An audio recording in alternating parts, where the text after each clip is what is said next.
Howdy, howdy. You guys should be able to see me, hopefully, in more high quality. Hello, hello. We are back. Thank you. I decided to dress up for the last reading and do like a little bit of like I don't know, like some pearls, like try to make a little do a whole look for it for the last little bit. Thank you so much. I finally got my room like decorated. I figured out how to use my camera properly so you guys can see me in HD. I don't know if it is still like showing that on your end. I hope so. But looking stunning. We love to see it. Cool. Apparently I was just like not using it right. It's having a moment, I can tell. But yeah, so I'm really excited. We're about to finish this damn book, and stream video is 720. Oh, it was 720 still, but it's more like the camera itself was only putting out 720, and it can do 1080, which means a higher quality. So proper fit. Yeah, so I figured out I could adjust the settings and have it output better. So hopefully recordings and stuff and just like what you see will be clearer, you know, at least for like seeing me. Hi. Let's see. The music's a little loud. Is the music still loud? Word up.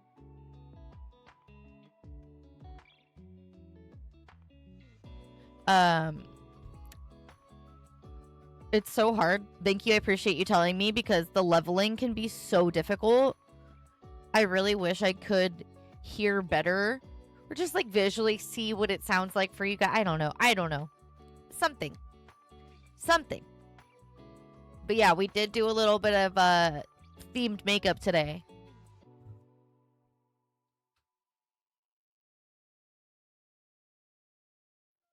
And then I will post some pictures and stuff of what my new setup looks like with all of the decorations, because now I have my like decorations up over here and my pictures up and my lightsabers up and all that good stuff. So ye to the haw.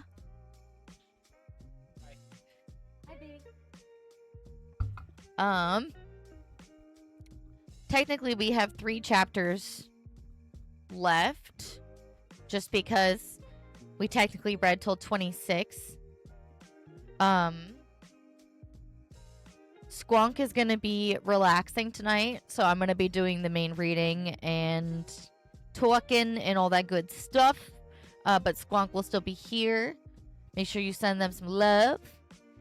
Pet the mods, as they say.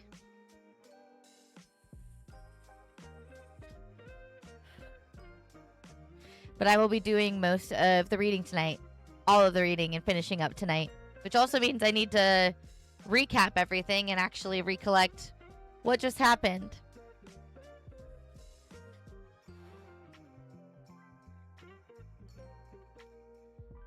So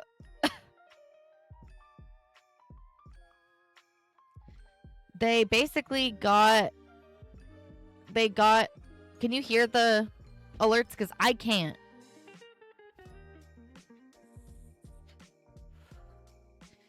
I saw that you used it, but did it go off? Because they were working when I tested them. You couldn't hear that one? See? This is what always happens. Urgh. Okay. Let's see here. What do you mean by that? See, it's supposed to be playing it there. Settings and integrations.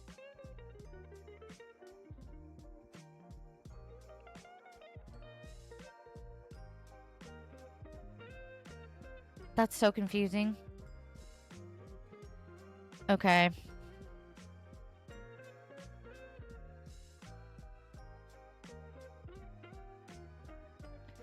Let me see if I can adjust something really quick.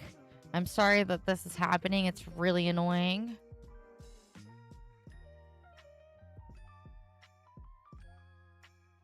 I'm just trying to refresh the browser source. Just do it!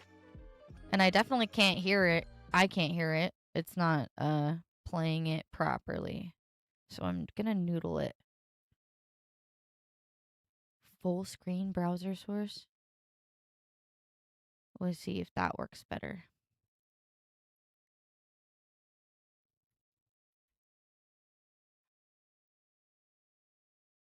Okay, because it says it's online.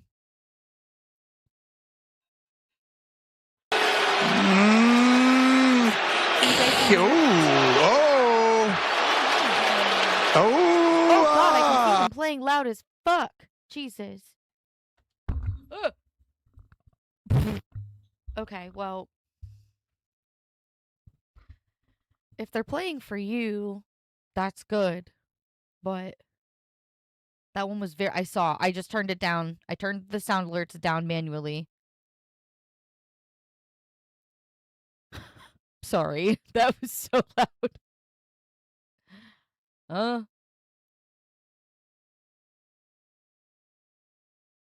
What the shit? Sorry that I'm doing this right now, but it pisses me off that it's like I get everything set up. I check it. It says it's supposed to do it. It says it's working, and then it doesn't fucking work. So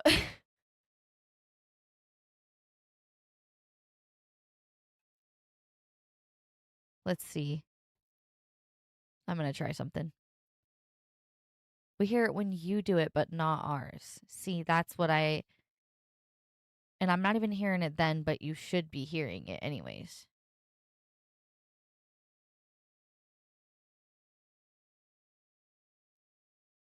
That's so strange. I'm sorry, guys. We'll have to just keep trying, I guess, but it's really annoying.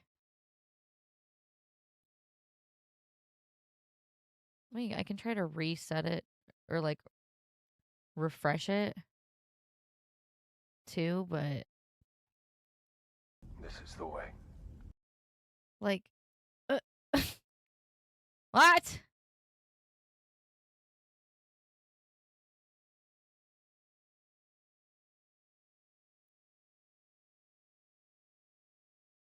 And it's showing me testing the audio, but it's not showing you guys your stuff working.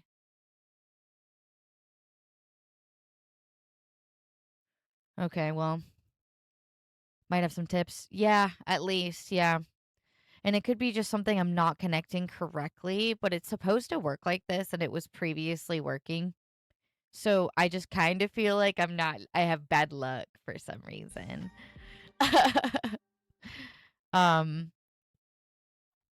I'm sorry.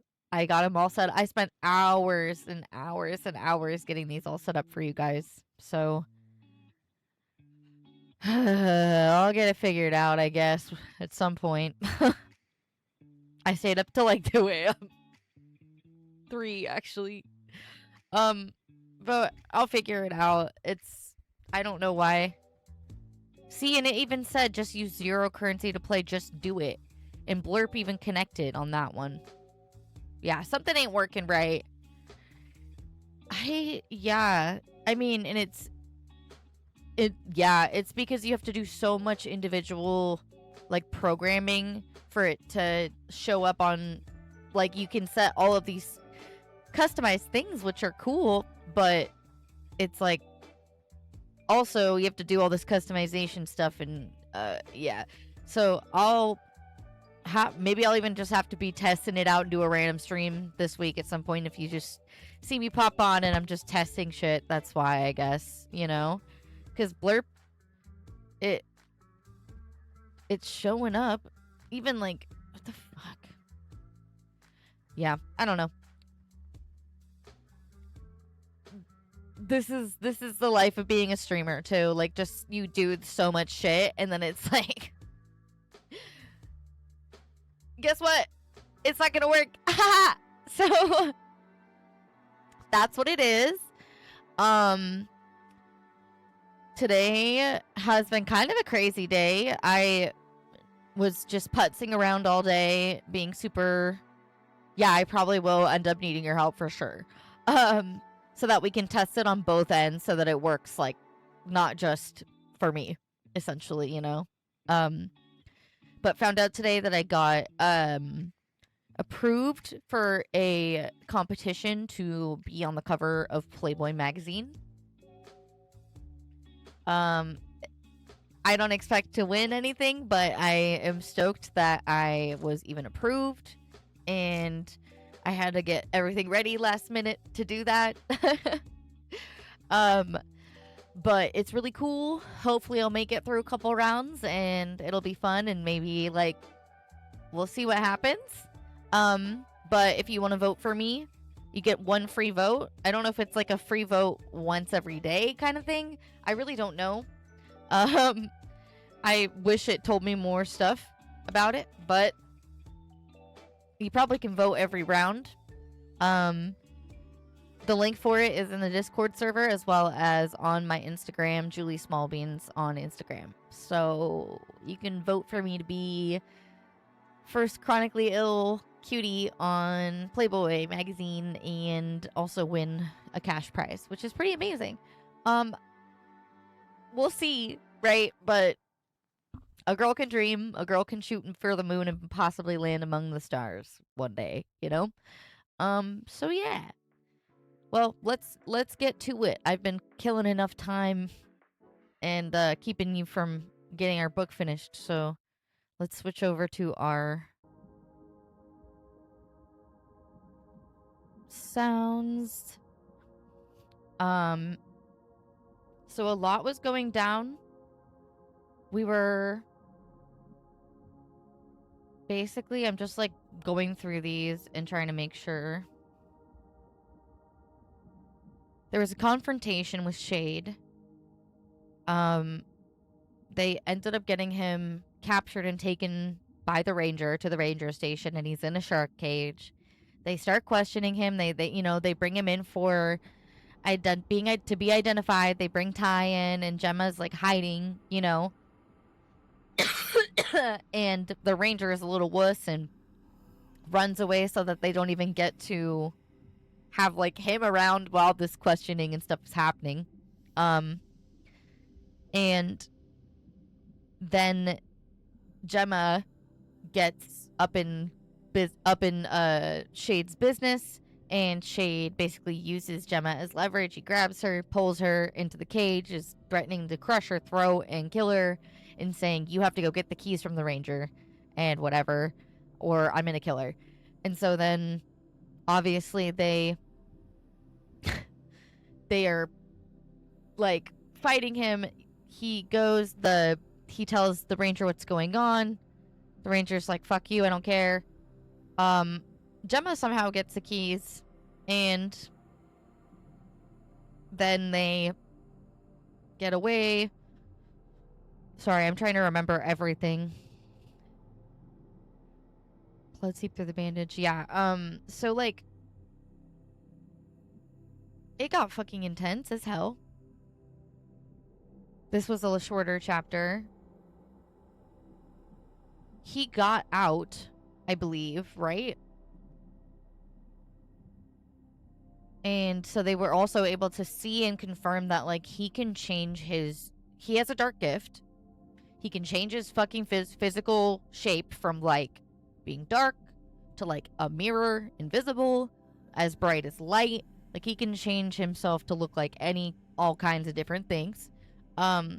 Sorry guys, it's been a couple of days since we like read stuff. It's so much easier when I've like had it back to back.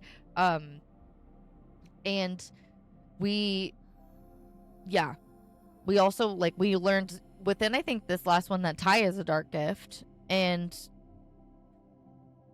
now Shade knows that Ty has they know that they both have dark gifts. Shade's trying to, like, kind of convince Ty, like, why are you afraid to use it? Ty's like, I'm not afraid, shut up. Like, and so, yeah. It is a very nerve-wracking experience, I believe. It looks like Shade knocked out Ranger Grimes with his own gun, which is not good.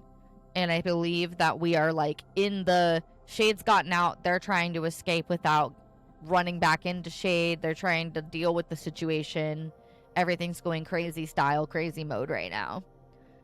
I'm gonna go use the bathroom really quick before we get started. Thanks for letting me essentially have, like, yappy hour. So...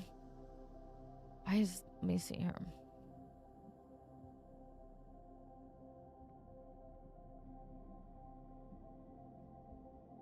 Okay. All right, I'm gonna go use the restroom. We'll be right back.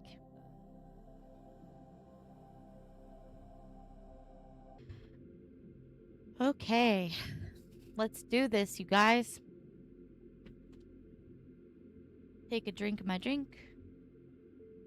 Also, tomorrow we're going to be playing Tomodachi for Totally Tuesday, so I'm really excited to show you guys my island and all the bullshit that I've been doing on it.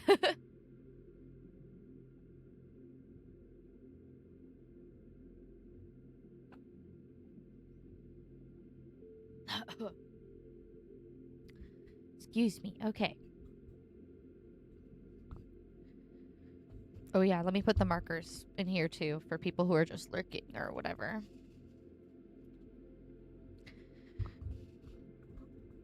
Chapter 26. Shade knocked him out with his own gun, Gemma explained as she slipped her hand under the ranger's jacket. Don't bother checking for a heartbeat. He's breathing, I said, getting to my feet. Just make sure his head isn't bleeding. Be right back. I ran down the corridor and into the enormous wet room where there was a view phone. I called Doc and gave him a quick rundown of what happened. I'll sound the alarm and tell the others that Shade is loose, he said.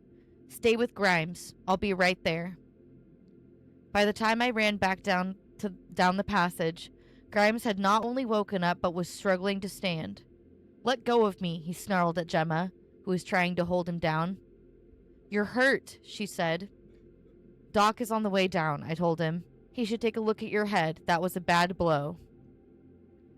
Pushing Gemma's hands aside, he heaved himself to his feet. My head is fine, and so's my memory, he said, casting me a meaningful look. So don't try to tell me. A klaxon horn cut him off as it screeched through the entire trade station, announcing a red alert. Even if Grimes claimed his memory was fine, he looked confused now. That's for Shade, I explained. He escaped. The ranger wheeled around and headed for the wet room. Where are you going? Doc's on his way. And he ain't going to find me here, Grimes said over his shoulder. Gemma's eyes met mine. Well, it's not much of a bump. Still, I followed Grimes to the edge of the moon pool, glancing around the wet room as I went. What if Shade was hiding somewhere in here? Being the middle of the night, the access deck was deserted. Anyway, most people moored their subs along the inner docking ring of the surface deck. I could imagine the chaos up there right now, set off by the red alert. Not that there were many people aboard the trade station at this hour, only those drinking in the saloon or bunking in the hive. The klaxon horn had surely interrupted their R&R. You're leaving us with an outlaw on the loose? I demanded as Grimes climbed into his sub. You're the idiot who let him out, he replied, and then ducked into the cockpit and slammed the hatch. That doesn't excuse you running away, I shouted, though I knew he probably couldn't hear me. As his sub sank under the water, I looked around the empty wet room and didn't see Gemma. The image of the blood-soaked wet room in her brother's rig floated up in my mind, and a chill settled over me.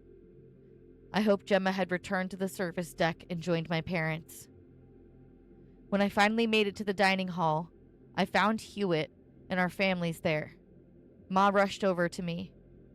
Doc said you two were okay, but he didn't have time to give us the whole story. What happened down there? How did Shade escape? Lars demanded. I ignored. Sorry. I ignored. I ignored their questions and scanned the empty tables in the dining hall. Gemma isn't here? I asked, trying to curb my panic. No, not since she left with you, Ma said.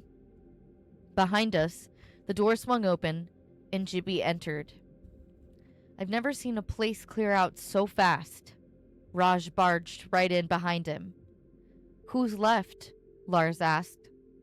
Raj shrugged. Us? Did you see Gemma anywhere? I asked. Both shook their heads. I'm going to check the surface deck, I told my parents. We just came from there, Jibby said. It's deserted. You should have seen it. Raj smirked and unholstered his HARP pistol. That's a crazy... I love that. HARP pistol. All them boats and subs launching at the same time over one little escaped outlaw. Cowards. How's Ranger Grimes? Pa asked me. He left. Left? Cheryl asked. With the prisoner on the loose? Wouldn't even wait for Doc to bandage his fool head, I replied. Looks like we're on our own. Raj sounded oddly happy about the fact as he loaded mini harpoons into his gun. I just don't comprehend how an outlaw that size snuck up on Grimes, Lars said. The ranger may be a bigot, but he ain't blind. When the group looked at me for an answer, my stomach twisted. I was locked in the storage bay. I didn't see it, which was true, but Gemma was right. Withholding information was a form of lying. I need to find Gemma, I said, and slipped out of the canteen. I'm gonna hit my vapor just real quick.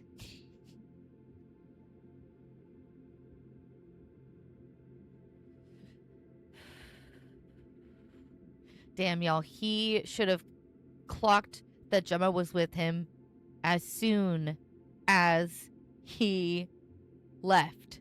Like, when he didn't grab her, I was like, that's a mistake. That's absolutely going to be a mistake. I'm going to post this thing really quick about everything. Censor.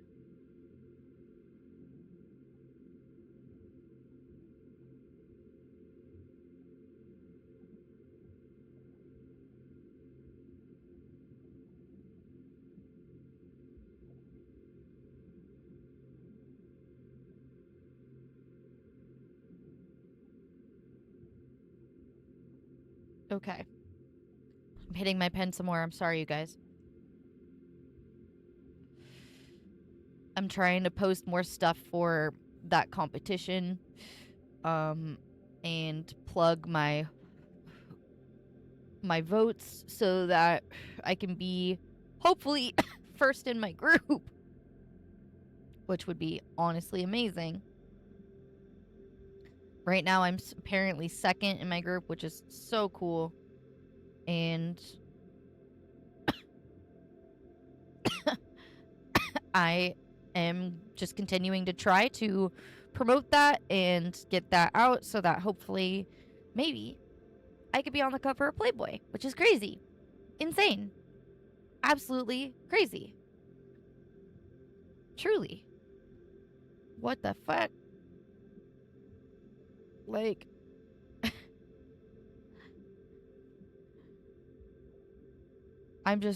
my mind's blown. Okay. Cool. I added that to my story. If you haven't voted already, please go give me a vote. They're free. You can do paid votes too, but there's absolutely no expectation whatsoever to do that. Okay.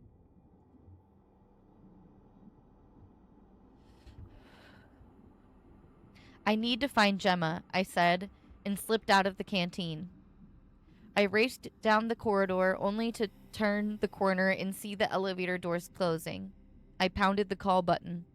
Eyes pinned to the screen, I was surprised when the elevator stopped at the recreation deck. But Raj had said the trade station was empty except for us.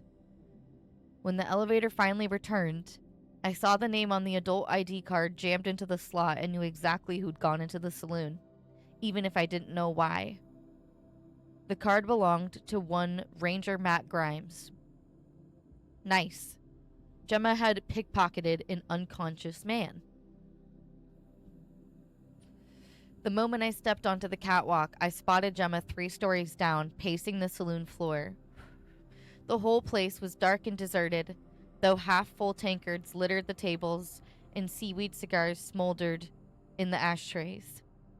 I ran down the first stair ladder and paused at the top of the second. Just as I opened my mouth to call down, a movement behind her tightened my throat. A dark figure peeled away from the window. Shade. Advancing on her, he brightened with each step. Behind you, I croaked, but it was too late. Like a striking cobra, Shade's hand shot around her face and covered her mouth. Straddling the stair ladder's banister, I slid to the first catwalk. I had no weapon, no way to stop him from hurting her. I hit the grilled floor and sprang to my feet. Leave her alone! Shade turned her to face him. I dashed toward the opposite side of the hanging platform, to the stairs that led to the saloon floor, chancing a look over the rail as I ran. As Gemma gazed up at Shade, his skin smoothed out and his dark color drained away, including his coiling tattoos, leaving him pale, but not albino. Aside from his bandage wound, only his feather-shaped bruise marked his skin. My own arm ached along the points of my matching bruise. I skidded to a stop at the top of the last stair ladder. Why wasn't she struggling to get away? Shade's grip on her was loose, gentle. He glanced up. As his eyes found me, they blanched to solid white, and then the centers blossomed into blue. And all at once, I understood. Shade was Gemma's brother.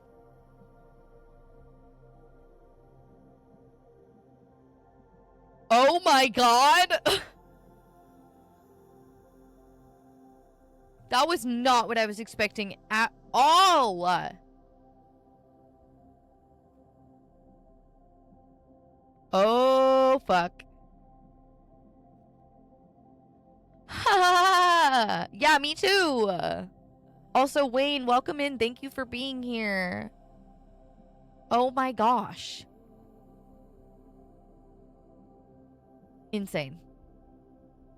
Insane. He was a very different Richard than the one in the photograph. But even with his shaved head and bulging muscles, the man standing before her was obviously her brother. Pale, freckled, and blue-eyed. When his transformation was complete, Gemma threw her arms around him and I felt sick to the core. Had she known he was Richard all along? The way she was hugging him sure meant it wasn't new information. Unable to tear my gaze from the reunion, I descended, moments replaying in my head, taking on alternate meanings. The dark figure on the docking ring. That was Shade watching Gemma pull off her disguise. Maybe that's when he recognized her. So when the specter chased us, he wasn't after me. He'd been trying to catch up with Gemma. And last night, when he'd invaded our homestead, he'd come for her. Nausea gave way to anger as I realized how I'd been duped to aid in his escape. My feet hit the saloon floor with a dull thud, echoing the feeling inside my chest. Gemma whirled and saw me. After a moment of silence, it was clear she didn't know what to say, so I filled in the words for her. That was a great act you put on tonight. You really had me believing you were scared out of your skin. I didn't know he was Richard. Not until you went to get the ranger and we were alone. So she did know, but she didn't say anything?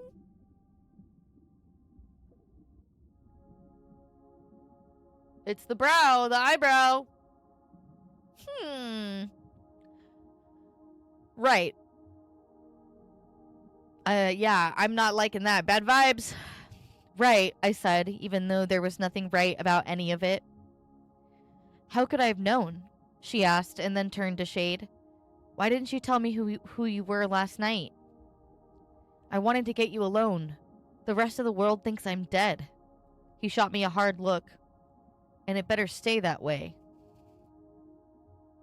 What did his not-so-subtle threat matter? I now believed Gemma didn't know who he was until half an hour ago, so I felt somewhat better. Not a total sap. You spilled your own blood inside that sub? Gemma asked him. But Doc said no one could lose that much and live. He saved it up, I guessed. Froze it pint by pint over time. Shade grinned. Knew you were a smart kid. What good does it do you? I asked angrily. You're still wanted as Shade. The Rangers ain't my worry. I got a bigger threat hanging over me. You got the same one, you just don't know it. Like I'm going to believe anything you say. The Commonwealth is pulling out of the territory because of you and your gang. Best thing that could happen. You don't want to be dependent on the wealth, kid. His tone turned sardonic. Someone might take advantage of the situation. What does he mean by that? I glared at him. Ty, please, Gemma begged softly. But I couldn't bring myself to think of this outlaw as her brother. Even light-eyed and freckled, the man radiated danger. Had Shade's hypnotic voice. You get the money I sent? He asked, giving her braid a tug. She nodded. It's clean, not stolen. Put it away for school. School? She scoffed. I'm coming with you. Surprised, he dropped her braid. This is a visit, nothing more. I didn't come all this way and risk getting eaten for a visit. You said we'd have a home of our own someday, with our own quality time room. A faint smile pulled at his lips. You were little when I said that. So? Remembering it got me through the weekends, when all the families were together, she said, and the holidays. I didn't mind being alone because you said that when you were grown, we'd do all the things that real families do together. She crossed her arms as if to shore up her composure. On your 21st birthday, I waited for you. I had your present and a cake, and my bags packed. I glanced at Shade, but reading his face was like trying to gauge how the stone deities in my room were feeling. And when Doc said you were dead, and she paused. Anyway, I was alone again. Only this time I didn't have the hope of being with you to make it okay. She met his gaze head on. Were you even going to tell me you were still alive? You know I would've, he said, and even sounded like he meant it. But that changes nothing. You're going back to the topside tonight. Why can't I live with you on the specter? Shade threw back his head and laughed. It was a deep, rumbling sound like an underwater earthquake. Live with outlaws? He snorted. That's why I gutted fish for 3 years? Gemma stiffened, but before she could argue further, a crack echoed through the saloon and a blinding spotlight caught us in its beam. Freeze!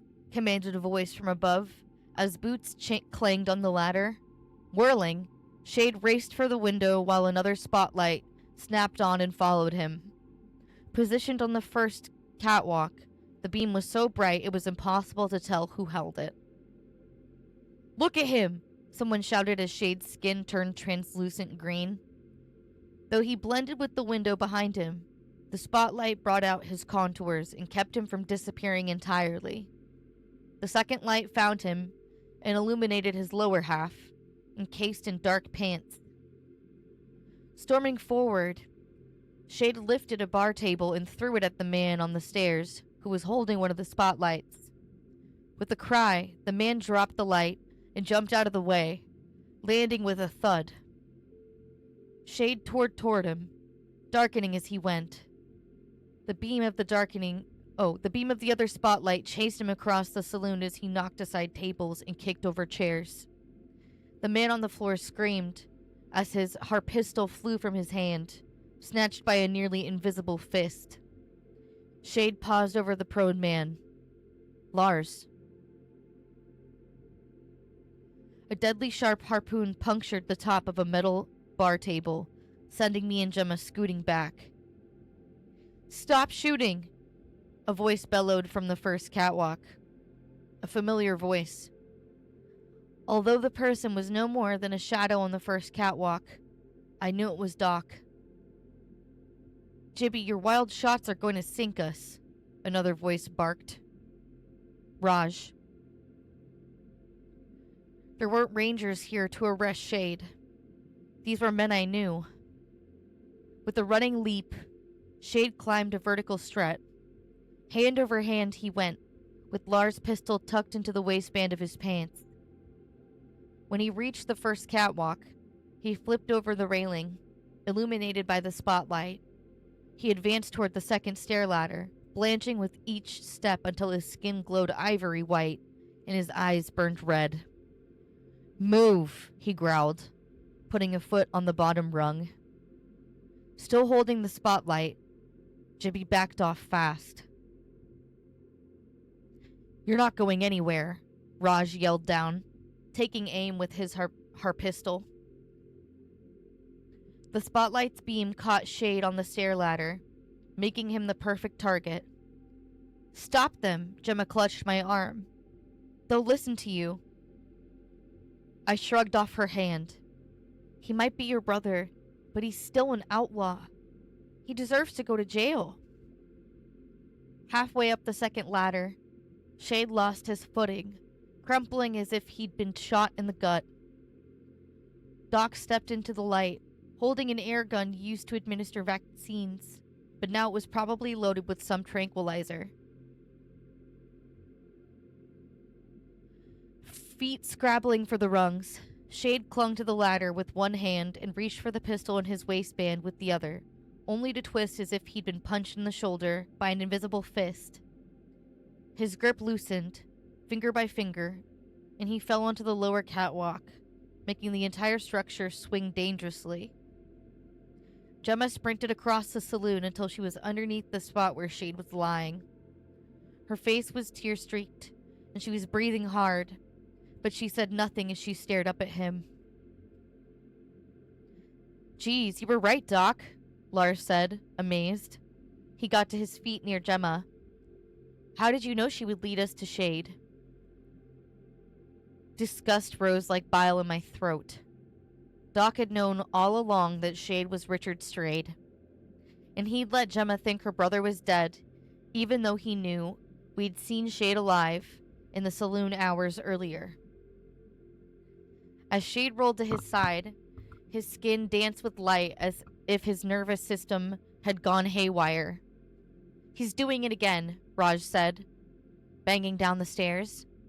Doc closed in on Shade, who struggled to get to his knees. "How can he do that?" Jibby's voice jumped up an octave. "I told you," Doc said, aiming the air at Shade's chest. "He's not normal." I cringed. Sitting back, Shade pulled a thick needle out of his shoulder.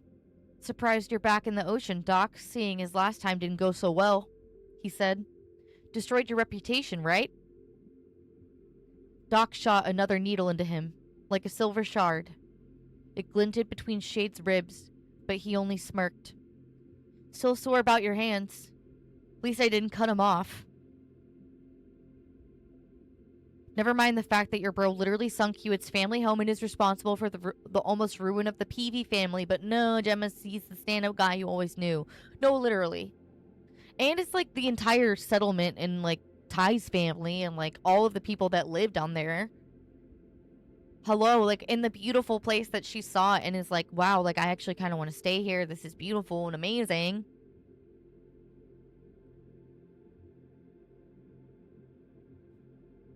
Like, I know you missed him and love him and all that, but hold on. You've literally seen firsthand the damage he can do. Like, all right. I cringed. Sitting back, Shade pulled a thick needle out of his shoulder. Are we reading 50 Shades tonight? No. Surprised you're back in the ocean. Oh, hold on, shit. Oh. Okay, hold on. Oh, still sore about your hands. At least I didn't cut them off. I felt sick knowing that Shade was the one who'd slashed Doc's palms open.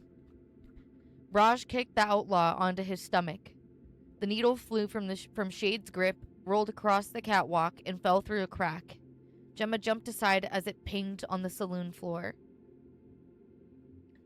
Pushing past me, Lars hustled up the stairs while Raj tied Shade's hands behind his back, and took the pistol from him. Sorry, oh my god. Both wore the same expression that Grimes had, a twisted look of fear and hatred. Shade's dark gift made him a monster, and I couldn't help but wonder if one day they'd look at me the same way. When Lars stepped onto the catwalk, dread shot through me. I looked at Gemma, but with her focus on Shade, she hadn't noticed the rope looped over Lars' shoulder, or that it ended in a noose. Oh, fuck, bro. Also, he's definitely a pawn in a much bigger game. That doesn't mean he hasn't changed drastically since you were 6. Exactly. Also, sure, he sent you money, like, but he literally wasn't even, like, he was just gonna let you think that he was dead. Like, I don't know. Like, all of this is at her expense, too. Hello?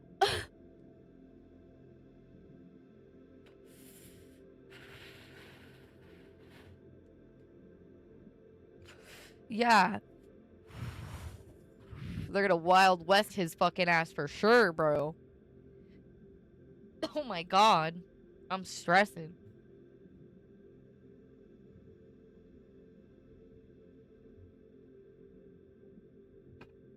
That is extremely concerning. Yeah. Like, what is next?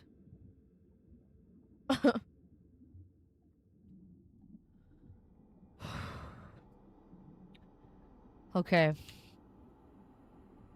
These last chapters are, like, pretty long, so I'm gonna need to push pretty hard. So I'm sorry if I miss any things. I'm gonna try to make sure that I, like, read stuff, too, but not, like, lag too hard. You know what I'm saying? Fuck. Also, 50 Shades, I wish we could read that, but it's way too, like, Twitch will absolutely try to ban me for doing that. I don't even know how, like, YouTube even allows it, honestly. I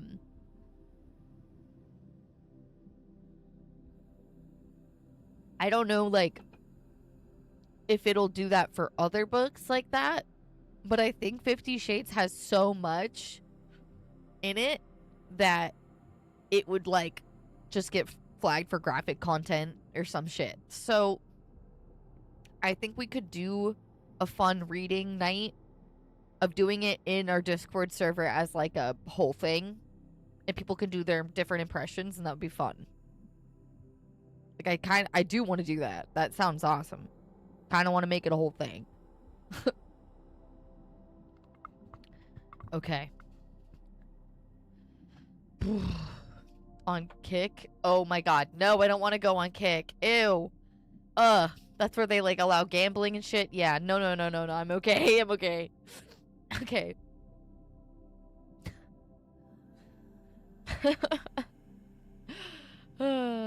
Carl Weezer, yes, dude. I can do Gilbert Godfrey pretty good, honestly, but I don't know how long I could keep it up. I think I'd have to practice a little bit. Chapter 27. You trying to silence me, Doc? Shade snarled from where he lay. His words sent Gemma scampering out from under the catwalk to see what was happening above. Afraid I'll tell these good folk about how you tested your theories on a bunch of kids?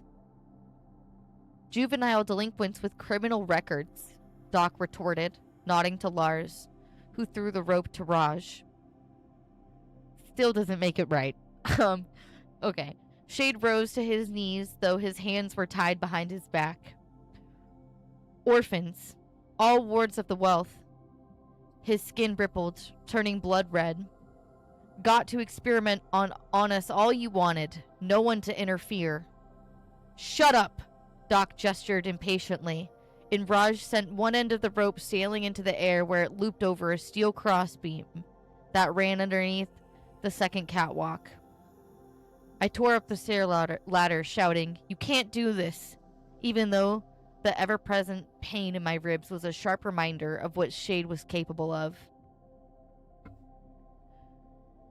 When Raj played out more rope, the noose dropped into view. No! Gemma raced up the stairs to the first catwalk. I hovered by the second stair ladder. If Pa were here, he would stop this. But he wasn't. And there was no time to run and fetch him from the dining hall. Jibby, Lars yelled. Get her out of here. My heart lurched as Gemma tried to pry Lars's fingers from the railing so that she could get past him. He's my brother, she argued. They were 20 feet over the saloon floor. Yet she struggled so fiercely that if Lars were to suddenly move aside, she'd fall. Clamping his spotlight to a strut, Jibby edged closer. Maybe this isn't a good idea, huh? Are you forgetting about that bloody sub? Lars asked. That was his blood. I stepped forward. He didn't kill anyone. Behind Shade, Raj tied the end of the rope to the steel beam that edged the floor of the catwalk. We could call the Rangers, Jibby suggested in a hollow voice. Let them take him. So he can come back again? Doc's knuckles whitened as he gripped the rail. I told you. No jail cell can hold him. No prison. You give me too much credit, Shade drawled. Just because I busted out of your house of horrors, that don't mean much. You ain't busting out of this. Raj dropped the noose over Shade's head. Trigger warning, I guess, for everyone. Gemma's anguished cry sparked Jibby to life. He came up behind her and spun her to face him. Before she recovered from her surprise, he muttered, Sorry about this, and hoisted her over his shoulder like she was the catch of the day. Quickly, he mounted the second stair ladder with Gemma hollering and pounding on his back. I positioned myself at the bottom of the stairs in case he dropped her. My little dabby's going off.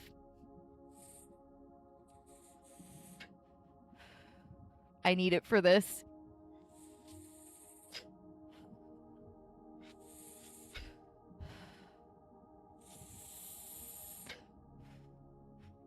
Okay.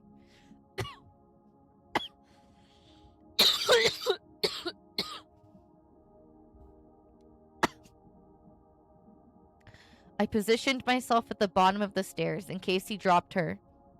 Upon getting an upside-down view of the saloon floor 50 feet below, Gemma's fists froze mid-pummel.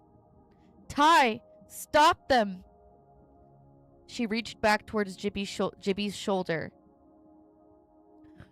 Her hand flashed forward as she dropped something at me. I stepped back and let it clatter to the mesh floor. Her jade knife. My legs felt like they might fold under me as I picked up her knife. Stop them with a knife? Right. And even if I could, did I really want to? With Shade gone, Benthic territory would have a chance. Ma and Pa would keep the homestead. All I had to do was nothing. Above me, Gibby disappeared with her into the elevator and the door slid shut. Now that the structure was no longer swaying, Raj climbed onto the railing. With one arm around a vertical strut, he caught the noose and drew it in. The thin rail buckled over his weight, cracked where it was soldered to the beam, then snapped. Raj jumped back to the catwalk just in time. Even though Lars had a HAR pistol aimed at his temple, Shade shook his head as if to clear it. He was collapsing from the tranquilizer that had been shot into him, but they were going to hang him anyway, right now, without judge or jury. Raj kicked the other end of the railing. After 3 attempts, the rail broke free and clattered to the floor far below. One jagged piece remained, sticking out from the strut like an axe head. Horrified, I surged forward, but Doc gripped my arm.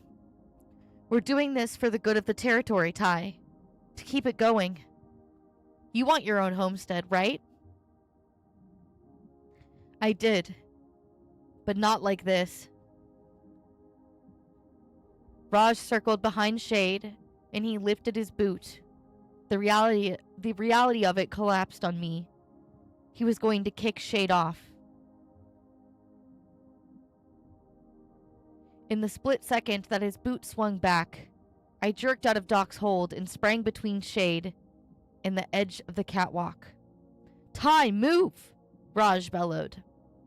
If he kicked Shade, he'd send me plummeting to the saloon floor below. You don't know what he's capable of, Doc growled. No, I agreed. But I see what you're capable of. Burn. When Shade edged back to give me another inch of room, I saw that under his heavy lids, the outlaw's eyes were bright. The tranquilizer hadn't affected him nearly as much as he was pretending. Above us, the elevator doors slid open. It was all the distraction I needed. As the men glanced up through the grill, I raised the jade knife. Kneel, I hissed. Instantly, Shade fell to his knees, tightening the rope that ran from his neck to the girder. I slashed at it while trying to keep my balance as boots pounded 2 catwalks up, making the whole structure jump. Still, I sawed, acutely aware of the drop behind me. Finally, the knife broke through the last strand of rope, and Shade sprang to his feet. I spun, only to find myself looking down the barrel of a spear gun. Okay, we have an ad starting in 20 seconds, so I'll stop reading in... Actually, that's a good place to stop, so we'll just stop and take a break for this ad, and then we'll keep reading. That way, no one misses anything. Yay! I don't think he needs to be hung, though. That's a little extreme for intimidation, theft, property damage, and some justifiable light jailbreaking. And like... Oh, weird. Okay. Like even Ty said, too, like, without a judge, without a jury, without, like, a trial. And that is a right. It's a right. And so it's like, he knows that what's going on is not, like... not just. There's such a thing as vigilante justice, but if it's not true justice, then it's just continued crime, is it not? Like, it doesn't... It's still not good. Still not good.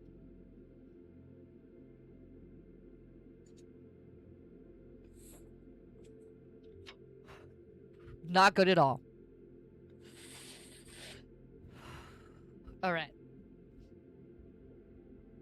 Okay.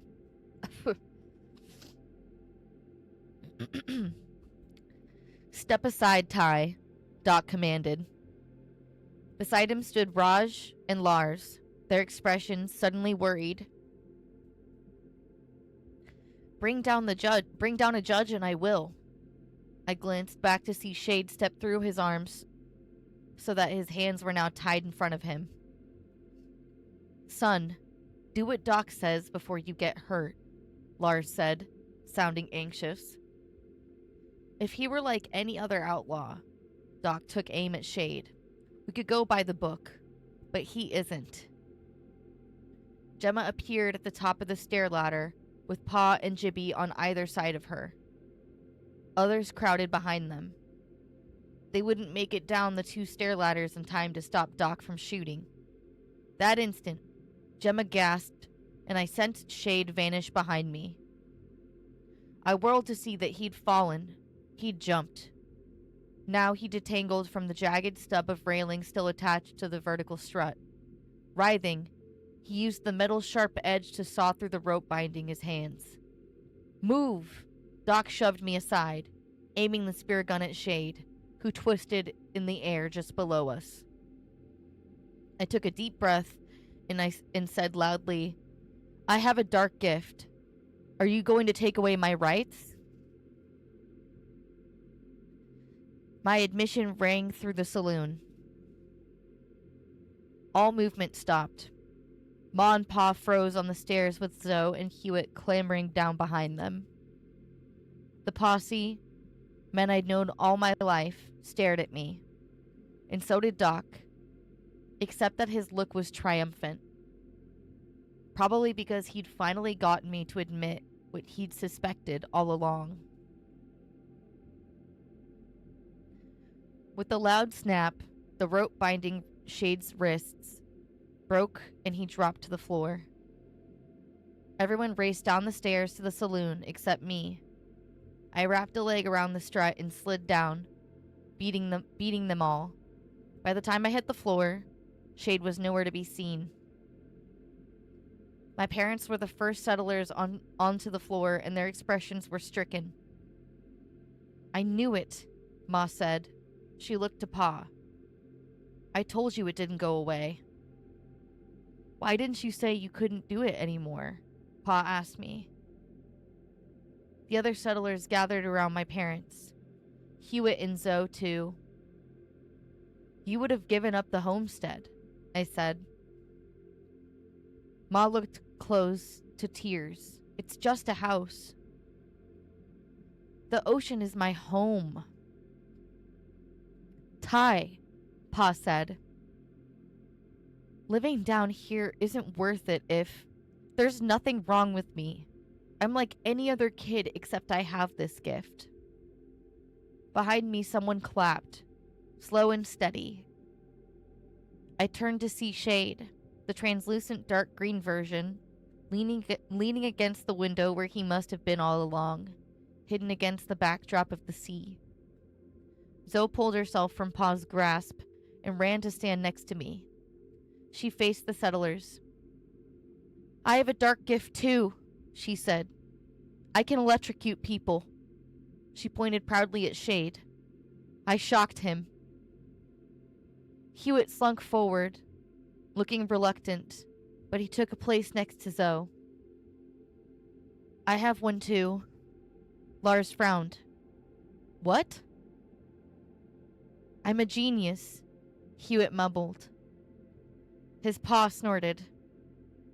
I didn't say I was mature, Hewitt said defensively, but I don't have to think to calculate.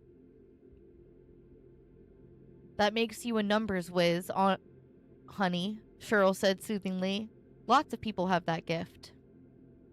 Can lots of people tell you the atmospheric pressure of any room in this building just by walking into it? Hewitt asked. or the exact temperature of seawater by dipping in one toe? Our parents shifted. Their expressions were of shock, grief, and worst of all, regret. We have to get them away from the water pressure, Ma said suddenly. If we move topside now, Cheryl said, turning to Lars, while he's still young. His gift will go away, Shade mocked. I lived topside for a year after sea blight, and I'm not fixed. That doesn't mean we shouldn't move topside. Hewitt scampered over to his parents. It's worth a try. I'm not leaving the ocean, I said firmly. I'm fine. You don't know that for a fact. Ma's expression was fierce. I know it for a fact. Shade sauntered forward. We're healthier than you normal folk. Our immune systems are better. But don't believe me, ask Doc. There's not an inch of me he didn't test. We turned to one another and saw that Doc was not among us, then looked up to see him standing in front of the elevator as the doors opened. Stop him! Yelled Lars.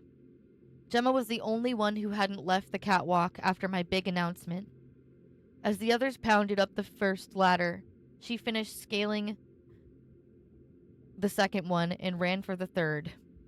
From the saloon floor, I watched Doc disappear into the elevator. Girl, push the button, Raj bellowed. Don't let him get away. Scrambling onto the top catwalk, Gemma paused for a split second to look down. I knew how she felt about heights, and yet her fear didn't stop her. The whole structure of catwalk swayed as she ran for the elevator, and I nearly cheered out loud.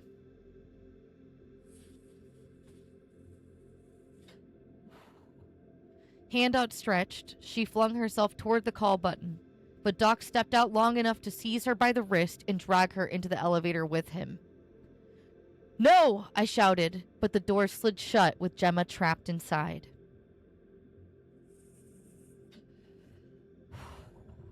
My foot fell asleep and it hurts. Oh, God.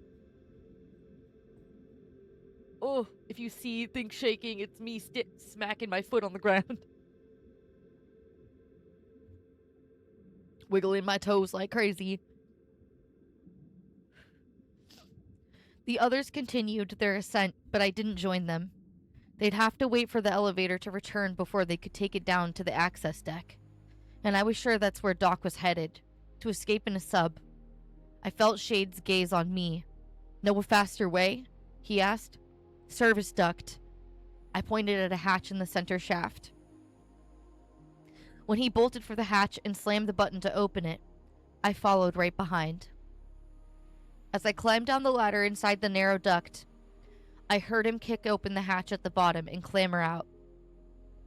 A moment later, I too emerged on the access deck and saw that someone had jammed a manta board between the elevator doors so that they couldn't close. Across the wet room, Doc held a spear gun while gripping Gemma's arm as if his life depended on it. Take another step, Doc warned Shade, and she goes in. Next to them, a mini sub floated in the enormous moon pool. Think I won't follow you? Shade asked softly.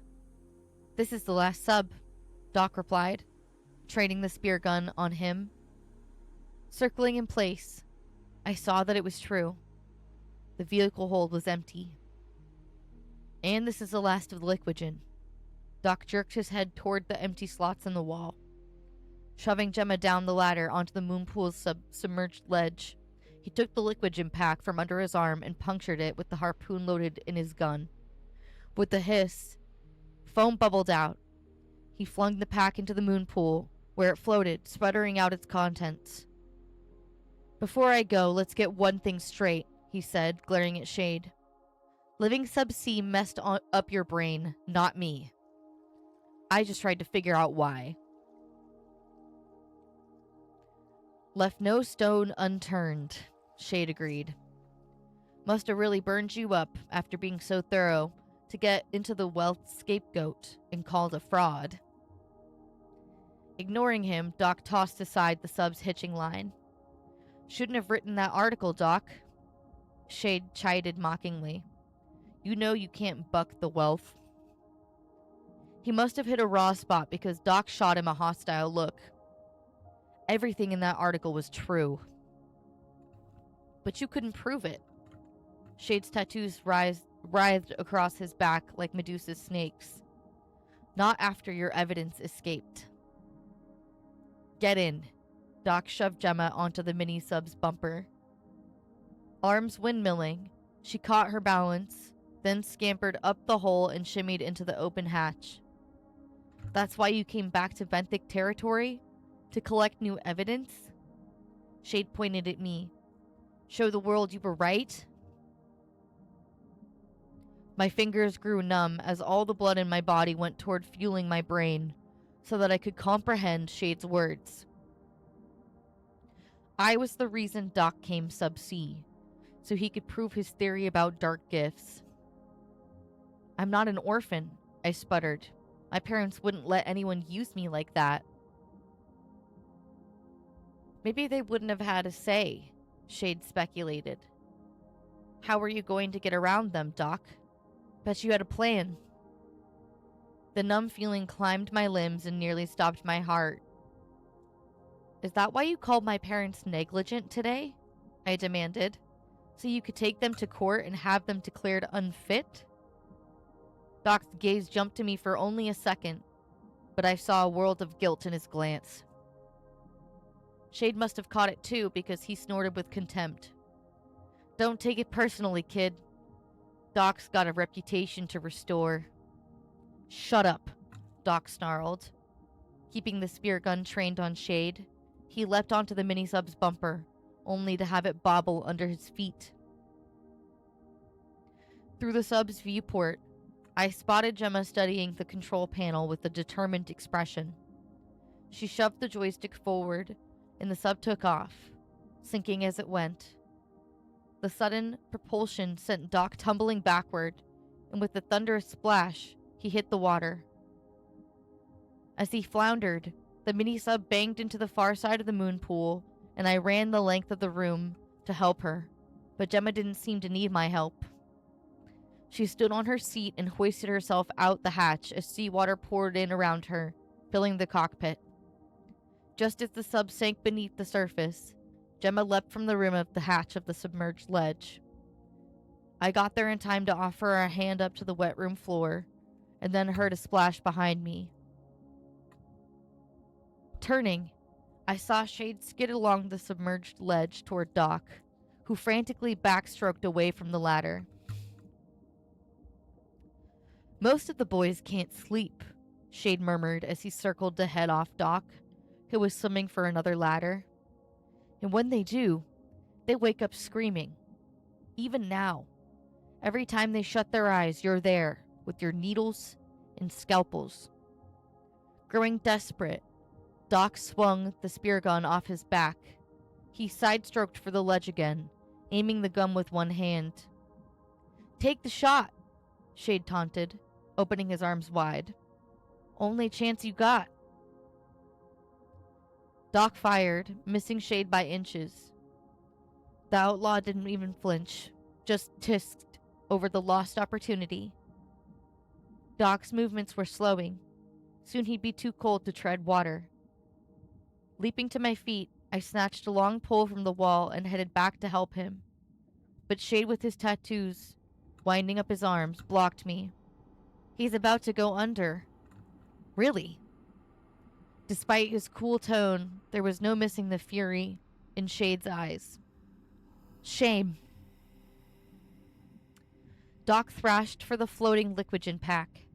Grabbing it, he pressed his lips to the hole in the pack's side and sucked at whatever liquigen was left. Behind me, bootsteps rang from the ladder inside the service duct. I turned to see Pa emerge through the hatch with Ma right behind him. Help me get Doc, I shouted. But when I swung back to the moon pool, Doc was gone. I ran to the edge and scanned the dark water, but saw no trace of him. He'll get 10 minutes off ahead of Liquigen, maybe, Shade said as though offering consolation.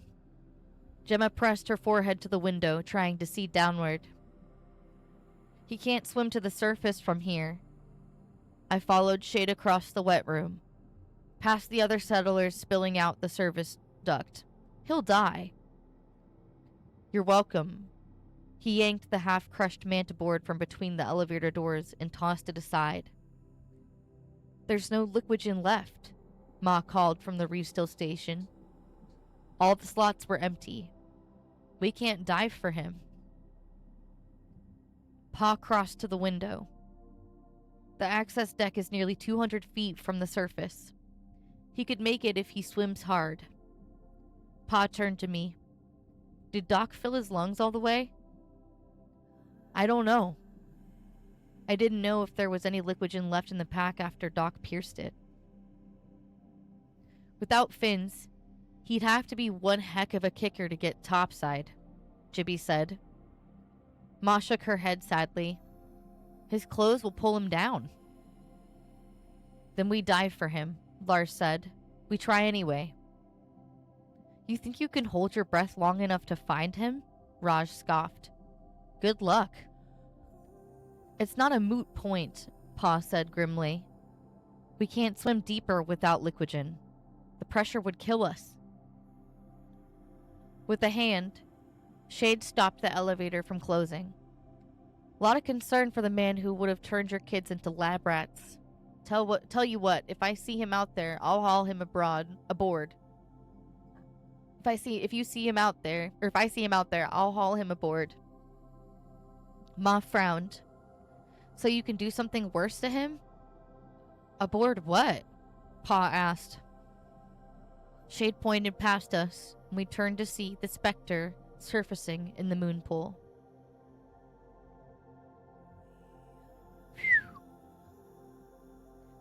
Okay.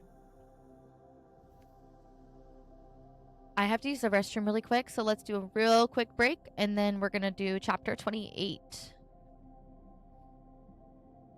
Okay. BRB.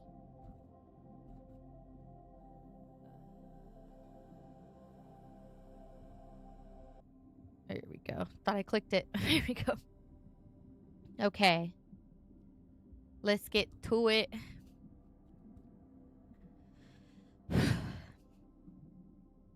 Chapter 28. Sorry we're late, Shade. The outlaw with the dark hair and wide smile stepped through a hatch in the specter's side and onto its pectoral fin. Eel. Thought you'd never show. Shade strolled out of the elevator. 5 minutes earlier, you could have said goodbye to Doc. No, Eel cried with disbelief, bounding onto the edge of the moon pool. More outlaws spilled out of the hatch, all not much older than me. Where's he now? Pretty demanded, pushing through the others with his long braids swishing like a sun-bleached rope. Taking a walk on the sea floor, Shade replied. Pa drew Zoe and me back into the fold of settlers. Weapons drawn, Raj and Gibby moved to the edge of the group, but they'd be no match in a shootout. The outlaws were armed and positioning themselves atop the specter and along the rim of the moon pool. Pretty scowled at the dark water. Drowning ain't enough. Not after what he did. And here I thought my news might improve your mood, Shade said dryly. An outlaw sniggered, revealing a mouthful of sharpened teeth. I recognized him from the airlock in the sunken rig. I wasn't surprised to see that his arm was in a sling. One look from Pretty stripped the grin from the guy's face. Guess he wasn't as scary as his teeth made him seem. Or else, under that cool surface, Pretty was even scarier. Eel, Shade pointed at the view phone on the wall. Bust that. Heading across the wet room, Eel passed Gemma, who was standing apart from the cluster of settlers. As he pressed his hands to the screen, he flashed her a dimpled smile. You're Gemma. I'd know you anywhere. She ignored him. Done, he called to Shade. Do the elevator too, Shade said. We need a head start. Eel gave Gemma a sidelong look as if he wanted to tell her something. Now, Shade ordered, which sent Eel hustling to the elevator, where he placed his palm on the panel. Shade smiled at the settler's confusion. Electromagnetic pulse. Very handy. With the tip of his head, he sent Eel back to the sub. The rangers should be here soon enough to let you all out, he told the settlers. He paused by Ma. Want to keep them safe, stay in the ocean. Move topside and the wealth will find an excuse to study them. You're wrong, she said. Am I? He asked softly, skin whitening. He cocked his head toward her. When she stumbled back in horror, I saw that a puckered and rectangular scar marred Shade's scalp, like someone had created a flap to access his brain. He shouted at his gang, Am I wrong? In unison, they lifted shirts, pulled off bandanas and hats to reveal their scars, surgical scars. Eels ran the length of his taut torso, sternum to navel. Pretties wrapped around his ear and disappeared under the collar of his silky jacket. Let's make wake, Shade ordered, only to have Gemma step into his path. That's it? She asked. You're just gonna leave? Had my fill of staying in one place. When pain flashed in her eyes, Shade's expression softened. You'll do fine. You've got a survivor's instincts. I don't want to survive. That's all I've been doing. Except when I was with you. Her voice caught. Why can't I live? No, he said coldly. I was tempted to draw Gemma back. Shade couldn't have been more clear or more intimidating, but she stood her ground. Because of them? She pointed at the milling outlaws, whose expressions ranged from amused to bored. Only Eel looked on with wary concern. You could at least ask them, she added, fidgeting under the weight of Shade's stare. Maybe they won't mind if I mind. He said it so harshly, she staggered back as if he'd slapped her. Understand this, little girl. Those ugly clam suckers, they're my family now. You're just old business I had to take care of, and did, when I sent you that money. So now, he pointed at her, you're going to keep away from me.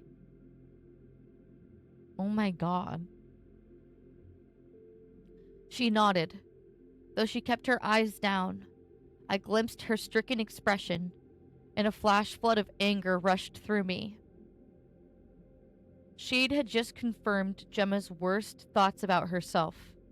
That she wasn't wanted, wasn't special.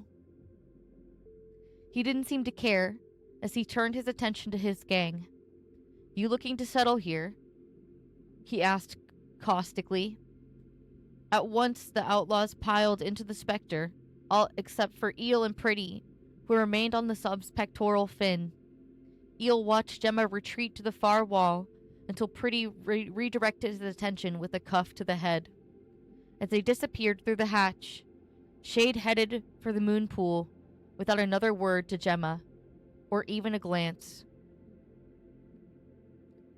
Wait, I said, striding after him. I saved your life. You owe me. He paused. What do you want? Your word that you won't raid another homestead. The Commonwealth did you an injustice, not us. Oh yeah, we'll take the word of an outlaw, Raj scoffed. I met Shade's gaze. I'll take Richard Strade's word. His lips twitched, but he held up his right hand. No homesteads, no settlers. There's something else. I crossed to Gemma, who remained stone-faced with her back pressed to the wall. Shade put a foot on the rim of the moon pool. My life ain't worth 2 favors. You're not doing it for me. I pulled a paper and pen from the pouch on her belt and strode to him. You're doing it for her. Sign this.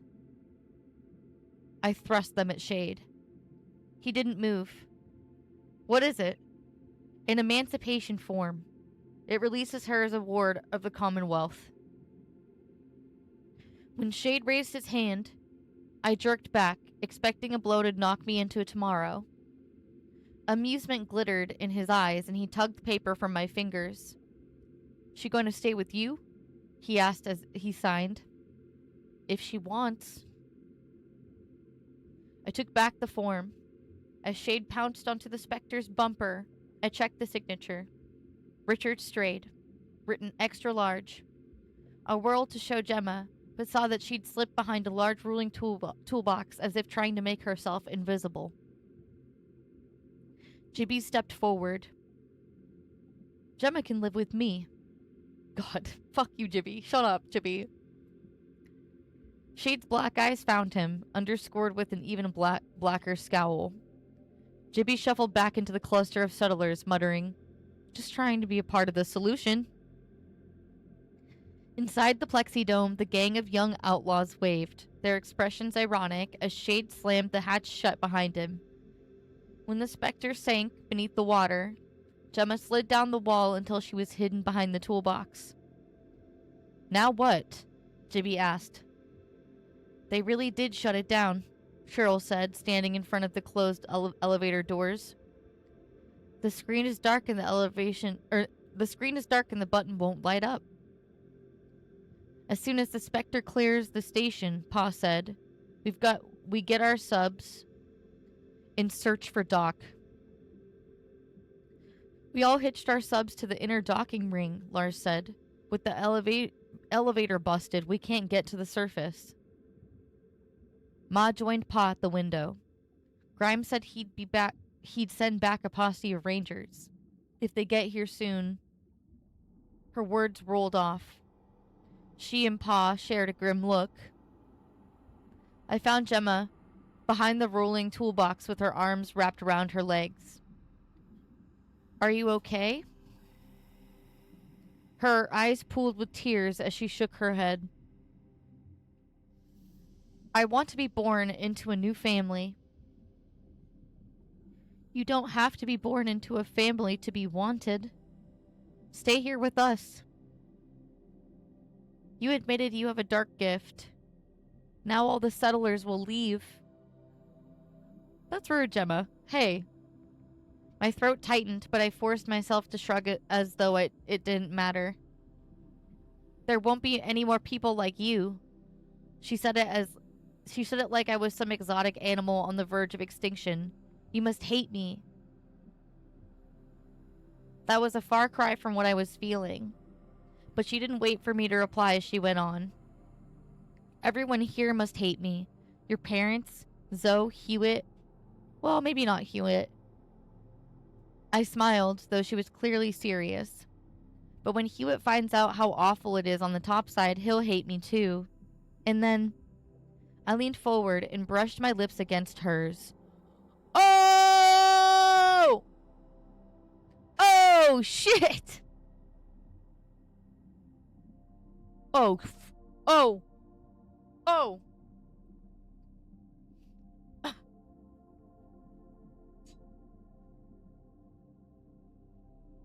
I need to take a drink for that. Whoa!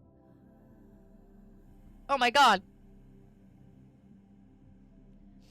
I leaned forward and brushed my lips against hers. Instantly, her eyes went round with surprise, but she didn't pull away, so I pressed my mouth to hers the way I'd wanted to ever since I'd found her in that derelict sub. My insides whirled like a comb jelly, sending off sparks as I savored the softness of her lips. When I finally sat back on my knees, Gemma blinked. Thank you, she whispered. That was not what I'd expected. I might not have much experience with girls, but I knew that thank you was a weird thing to say after a kiss. I know you did it to make me feel better, she went on, and it worked. I do feel better, but I weren't the only girl down here, the only girl your age. I know you'd... This time I put my hand over her lips to stem the tide of words. I did it because I wanted to, and this seemed like the only chance I'd get. The only chance? Usually your mouth is moving. She shoved me, and I toppled back with a laugh. Next time I'll know when you're about to kiss me, and I'll shut up. How will you know? Because her grin was sly. You glow. That's so. My eyes drifted to her lips again. What am I thinking now? Her breath caught, but this time when I kissed her, she kissed back. The specter! Gibby shouted from across the room. Reluctantly, I stood. Gemma, however, drew her knees up as if she was going to stay behind the toolbox forever. I gave her a nudge. Shade was awful to you, so you wouldn't want to live with him. I know, she said in a flat voice. Not because he doesn't want you around. I pulled her to her feet. He wants what's best for you. We faced the enormous window. Outside, the specter hovered like a ghost ship. You don't know that for sure, she muttered. She's acknowledging Ty's concerns about the consequences of fessing up about his dark gift. So true. Gibby, shut up. Gibby, shut up, you're ruining the moment. Yeah, so true. Gibby, shut the hell up. An eerie light flickered on in the specter's darkened plexi dome. It was Shade, glowing like an apparition inside the sub. His eyes sought and found Gemma. For a moment, neither moved. Holding her in his gaze, Shade raised his fist, touched it to his heart, and then vanished like a doused flame. Yeah, I do, I said softly. The specter shot away, and all that remained was its bubble trail. A loud crack broke the silence in the access deck. Did they just fire on the station? Ma gasped. Look! Jimmy pointed to the window where a small harpoon trembled, embedded in the plexiglass. Around it, the window spiderwebbed with fractures. How could they shoot that from a sub? Cheryl cried. It's tiny. Hewitt ran closer. It's on the inside. I choked with realization. After Doc fell into the moon pool, he fired his spear gun at Shade but missed. He must have hit the window. So long as the point hasn't breached the exterior scale, we're fine. Pa hauled the toolbox over to the window and climbed onto it. He peered through the fractured plexiglass to the layer of acrylic scales on the outside, then emitted a string of profanity that was about as obscene as I'd ever heard. It went through, Ma guessed. Hewitt backed away from the window. How thick is the scale? When Pa didn't reply instantly, he cried, How thick is the plexiglass? How deep is the point? The exterior scales are 4 inches thick. Pa climbed off the toolbox. The spear penetrated less than an inch. It won't hold, Hewitt said miserably. It doesn't have to hold forever. Cheryl took him in her arms. Just till the Rangers. The 3-foot scale imploded with a splintering crash. The sea roared in through the opening, blasting us in every direction. Dude, and there's nowhere for them to go? Are they all gonna drown? Gonna lurk for a few. Brain wants to panic a lot. Yeah, you're totally welcome here. Yeah, no, seriously, this is so bad. Yeah, you're totally welcome to lurk as much as you want. I forgot to also say thank you to Apaflapa. Apaflapa for following a day ago and making us up to 183 followers. Forgot to say that. Apaflapa is an amazing name. So, thank you. Yeah, fucking hell, this is really, really intense. And this is the last chapter. Woo! Yeah, that's what I was gonna say. It's like, can they go to the upper floors? They broke a lot of shit. And the elevator's not working, and they can't do that. Okay. Alright. The sea filled the room with such force it set the trade station spinning on its tether lines. The water in the moon pool churned from the vibration. Above the splashing and shouts, a klaxon horn sounded, followed by an eerily calm female voice. Attention! Emergency! Scale 2093 has been compromised. Evacuate lower station immediately. The service tube, Ma shouted over the din. Hurry! Though everyone was scattered across the room, we splashed toward the tube, fighting against the spin, water up to our knees. We need to prop open the hatch. Pa hauled up the lid of the toolbox. Access deck lockdown now commencing, said the female voice.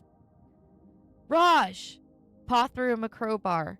Just as he caught it, the hatch slid closed with a mechanical hiss.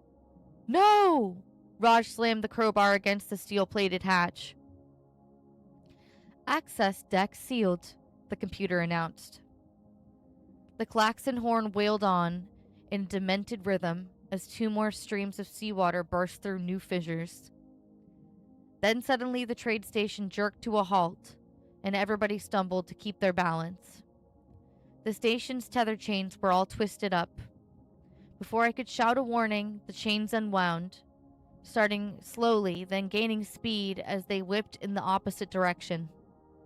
Ma caught Zoe as she tumbled past and hoisted her on top of the long row of metal cabinets. The station moaned under the torquing pressure, and the sea sloshed in at an even faster rate.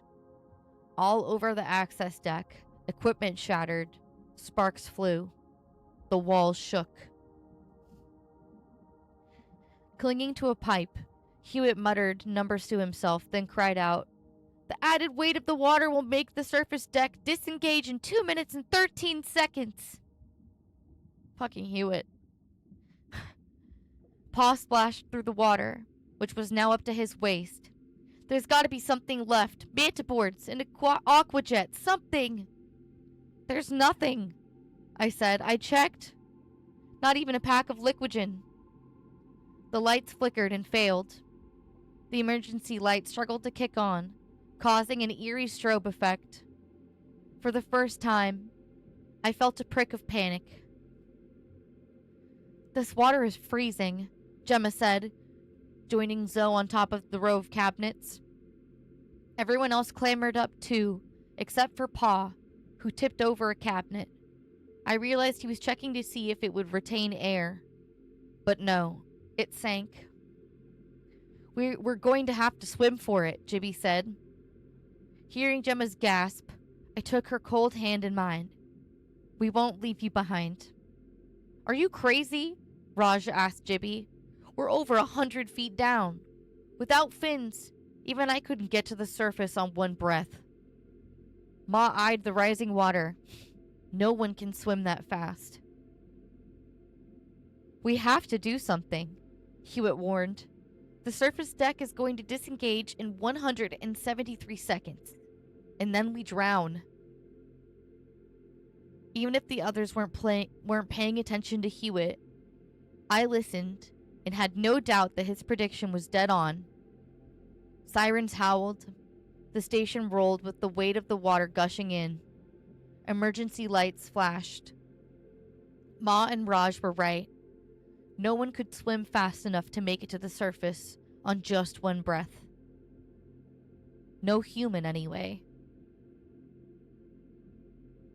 Jumping to my feet, I yelled, "Be right back!" I dove into the churning water despite my parents' shouts of protest. With the icy water waking my senses, I swam down to the moon pool and out into the ocean, sending a series of clicks far and wide. Agitated clicks, a perfect imitation of a dolphin's distress cry, and it was answered as I knew it would be. I shot back inside the station and surfaced with a splash. I flagged us a ride. What are you?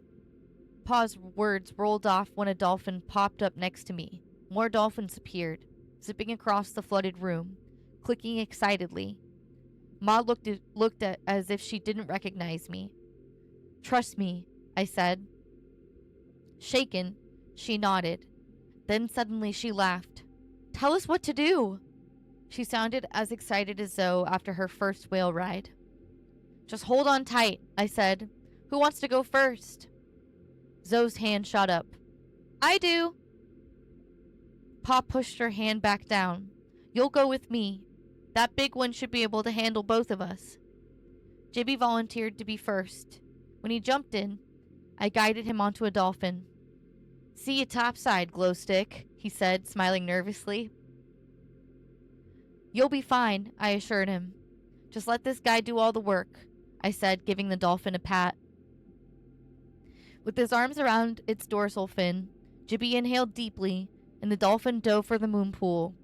One after another, the others did the same, while Hewitt counted down the seconds until the surface deck disengaged. You have 19 seconds to get out of here, he warned me just before his dolphin dove under the surface.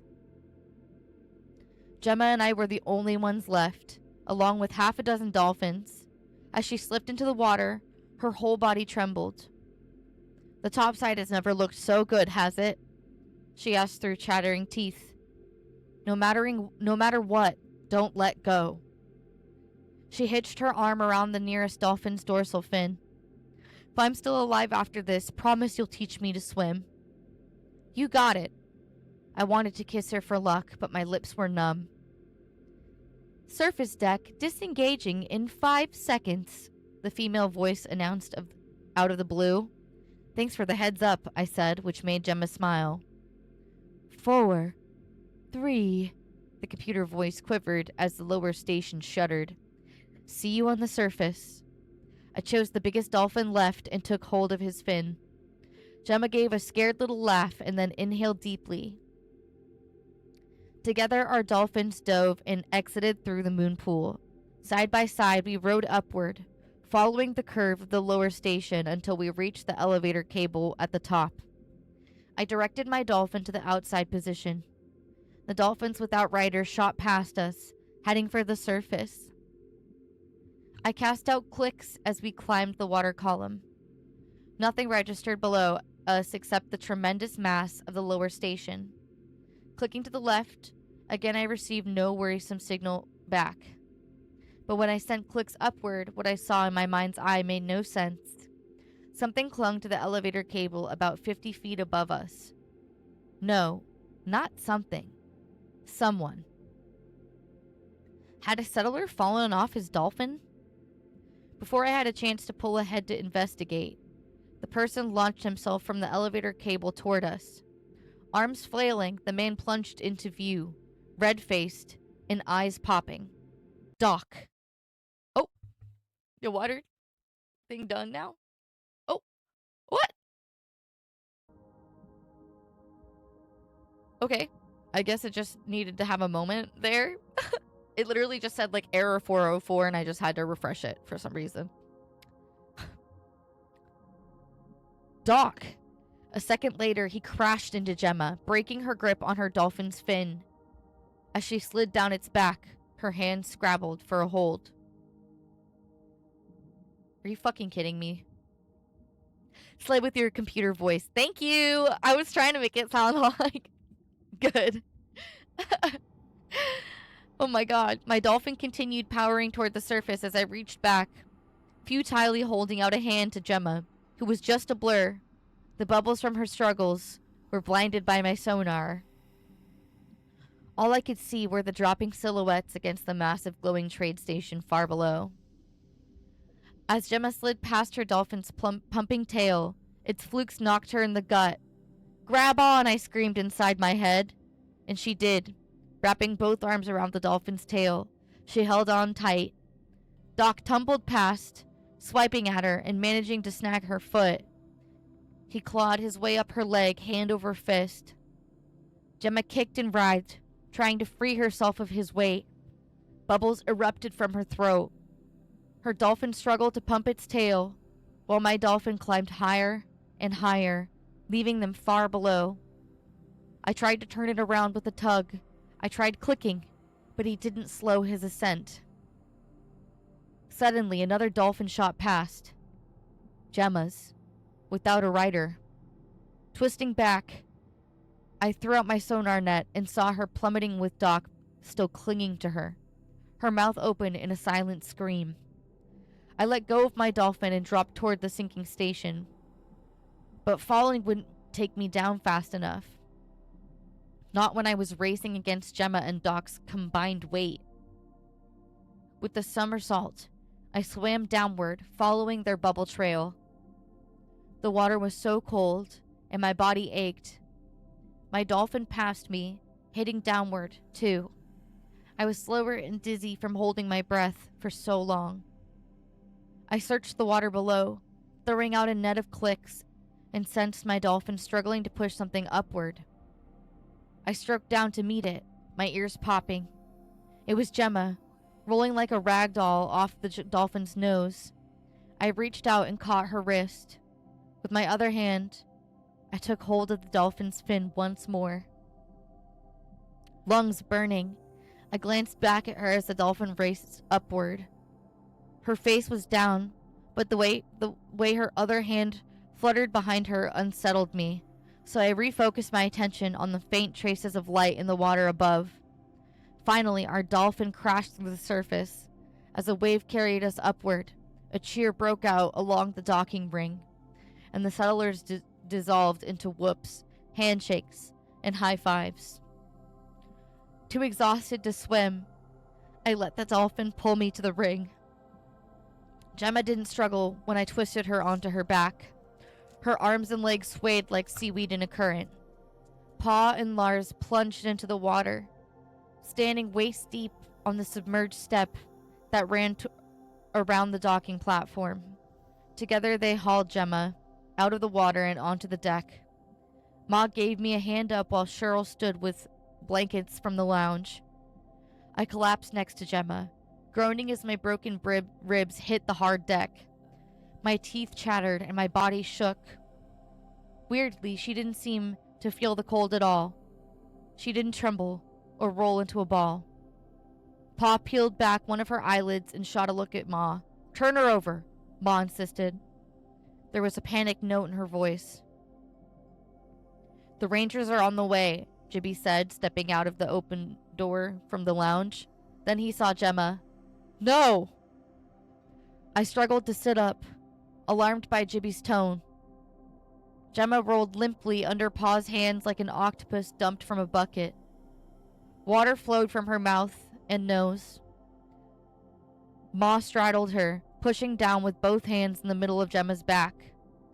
Seawater gushed from her slack lips. Ma pushed again and again until the flow stopped. Then Pa turned Gemma over once more.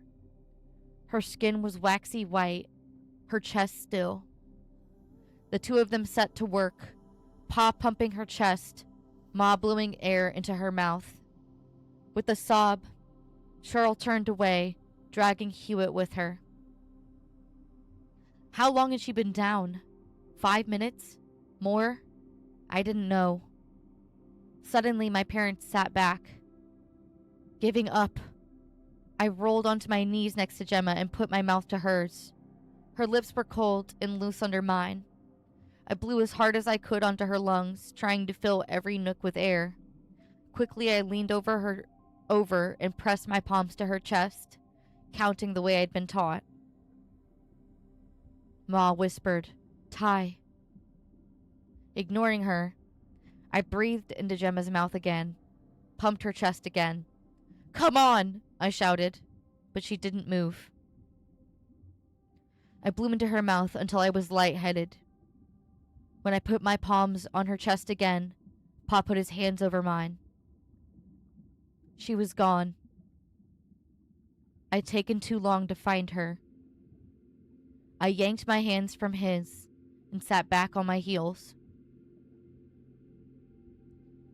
Ma closed Gemma's mouth and stroked her wet hair off her cheek. But Gemma was tough. Hadn't she said so every chance she got? I ripped open her t-shirt, exposing her bra. Her chest was cold and still. "Zoe," I beckoned her closer. "Put your hands on her." "Ty, don't," Ma cried. When Zoe didn't move, I took her hands and placed them on Gemma's chest, right over her heart. "Do it," I said softly. Tears were streaming from Zoe's eyes as she shook her head. "Ty, don't make her." Ignoring Ma, I put an arm around Zoe. "I shouldn't have told you to hide it. It's your gift." "I hurt people," she whispered. "You almost died." "You can't hurt her, Zoe, but maybe you can help." I stepped away while checking that no one was standing in the puddle around Gemma. Frowning, Zoe put her hands on Gemma's chest. Without warning, her torso jumped. As my parents and the other settlers gasped, Gemma's body relaxed, lifeless.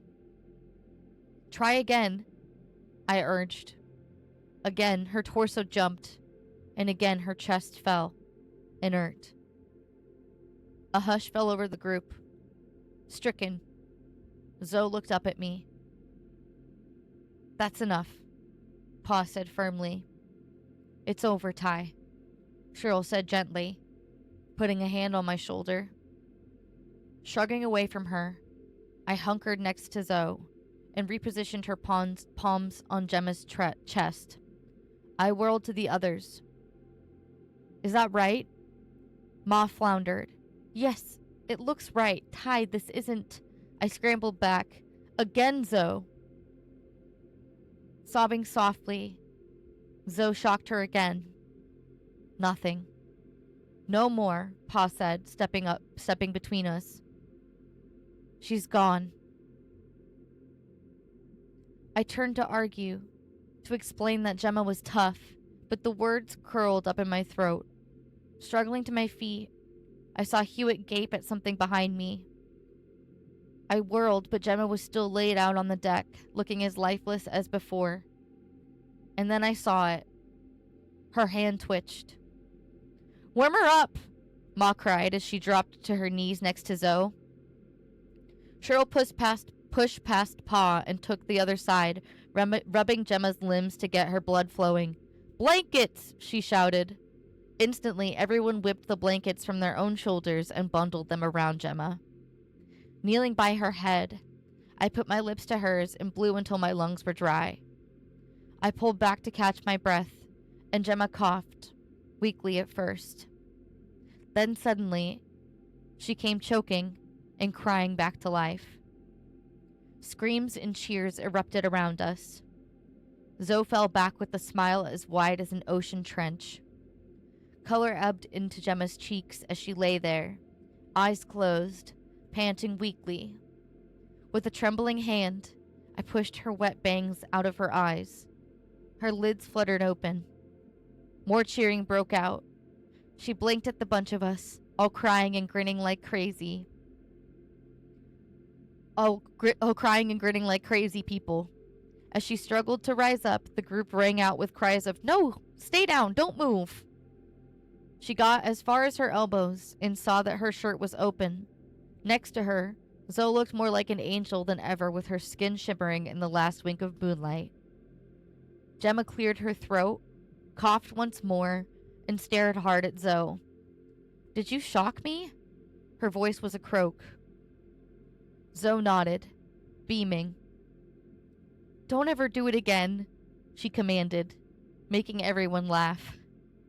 "Ty told me to," Zoe said, and Gemma followed her look. "You're right," I whispered because my throat was tight with unshed tears. I leaned in so that my lips brushed her ear. "You are tough." She started to smile, but then gasped as she looked past me. "It's morning." On the horizon, the first rays of dawn streaked across the sky and ocean. She struggled to sit up. "The Rangers are coming to take me to a reformatory." "They can't." I pulled the emancipation form from the pouch on my belt and showed it to her. "You're not a ward of the Commonwealth anymore. Shade signed it." "We didn't exactly capture him, did we?" Cheryl sat back on her knees. "Or any of them. What are we going to tell Representative Tupper?" Tupper is our problem, not the Sea Blight gang, I said angrily. True enough, Lars said, but the wealth keep laying the pressure on us. Whatever the reason, the government wants those boys brought in. I glanced at the paper in my hands, and an idea took shape in my mind. We need one of these. I held up the form. We need to give Representative Tupper an emancipation form on behalf of Benthic territory. Cheryl shook her head. We're too dependent for that. No, I argued. The wealth is dependent on us.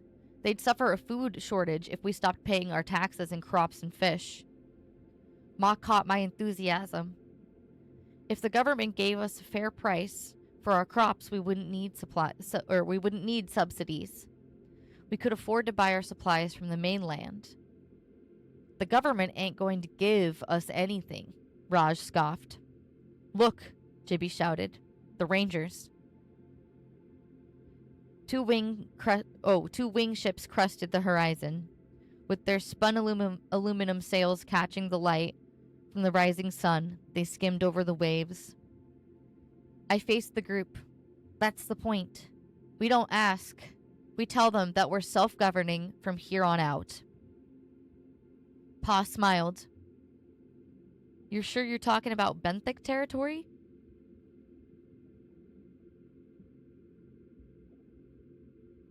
Okay. That is the end of the last chapter, and we have a few pages of epilogue. We do have an ad starting in a minute, and I can't stop it. And I'm just gonna run it so that way we don't have to wait for it. Typha having finally gotten into a relationship. Zoe is his angel for real now that she saved his girlfriend. Literally, though. As, like, he was annoyed and whatever of having her around, of course, because it's, like, blah, blah, blah, little sister. But she just saved him so big. She just saved his ass. Saved their asses. So, thank you, Zoe, for saving Gemma's life. Whoa. This has been a crazy book, y'all. Don't forget that we still have voting available until tomorrow at noon when I start stream tomorrow. I will announce what our new book is going to be, and then we will start reading it on Wednesday. So, if you want, and you haven't voted already, you want to have a say on what we're going to read next, please do that. Yeah, I had a suspicion too. I didn't think he was going to be Shade, but I had a suspicion that he was in the gang. So that was a mind fuck for me, for sure. That got me good. Okay, the ad is done. Let's read this epilogue. In the murky water by Cold Sleep Canyon, I watched Gemma inch to the edge of the cliff. There was still no sign of the old East Coast. It was down there, somewhere, deep in the darkness, and someday I'd discover it. Now that my parents trusted me to go where I pleased. Without warning, Gemma flung her hand towards me. As I closed my fingers around hers and stepped forward, I felt what she'd felt. A geyser of frigid water surging out of the gorge. Under our feet, the ooze rippled like a startled skate. We leapt back from the cliff. By the time we touched down, the seafloor was motionless again. Even so, Gemma swam frantically for the slicky. I followed, surprised at her speed. Our lessons in the moon pool were paying off. You said we'd see something wonderful down here, she sputtered as soon as she'd wiggled into the mini sub and caught her breath. You didn't say anything about earthquakes. That wasn't a quake. I reached past her to stow my helmet. That was a tremor. If I have a nightmare about falling tonight, she dumped her helmet into my hands. I'm putting one of Zoe's pets in your bed. Falling isn't always a bad thing. Sometimes it's fun. If you're demented. Behind Hewitt's homestead, the continental slope isn't a slope. It's a sheer drop to the abyssal plain. It's an amazing fall. Gemma's eyes widened with horror. I'm never doing that. You said you'd never stand at the edge of the canyon, I pointed out. You conned me into... Oh, Ty, she said, turning my name into a sigh that sent prickles down my spine. Her eyes were focused on the viewport behind me. No doubt some glowing creature had finally made an appearance. I didn't turn to see it. I was more interested in watching her. Her lips parted with wonder, reminding me that I hadn't kissed her in weeks, not since Benthic territory had petitioned for statehood. I hadn't even tried. It didn't feel right since she was living with us now, but that didn't mean I'd stopped thinking about it. Maybe when she was more settled, she'd give me a sign that it was okay. Right now, I was just happy to share the ocean with her. Ty, turn around, she insisted. Twisting on the padded bench, I saw what looked like fireworks in a starry sky. Balls of red light dangled from the jaws of viperfish. Jellyfish shimmered like pink clouds, and gulper eels with their neon spots streaked past like comets. The earthquake must have disturbed all the creatures that lived in the gorge, and now they were rising out of it, flashing and sparkling in the darkness, each and every one a gem of the ocean. Okay, that is the end of our book. Oh my god. Thank you so much, Squonk, for the recommendation. Thank you guys for voting for that. That was so good. So interesting. If you want to read the next book in this series, I did put it up on our poll. So it is one of the options. So if you're interested in that, that is an option. We can continue the series. We can also do something new. I'm going to keep these things like rotated, but like, you know, if we want to come back to this, take a break, read something else, come back, you know, I'm going to keep it in there. So we will still have it as an option for a while. But do not forget to vote for our new book in our Discord server. That is also where you'll find the link to vote for me as potentially a Playboy cover girl, which is a crazy thing. And that is also where you'll be able to get notifications and see the schedule for this week as well. Tomorrow we're going to be doing Tomodachi, and I'm really excited. And at the beginning of stream, I will announce what book is next. So, with that, thank you all so much for being here and for joining us. I'm going to try to get this video put up tonight. And I will see you tomorrow. Thank you guys for being here. I love you big style.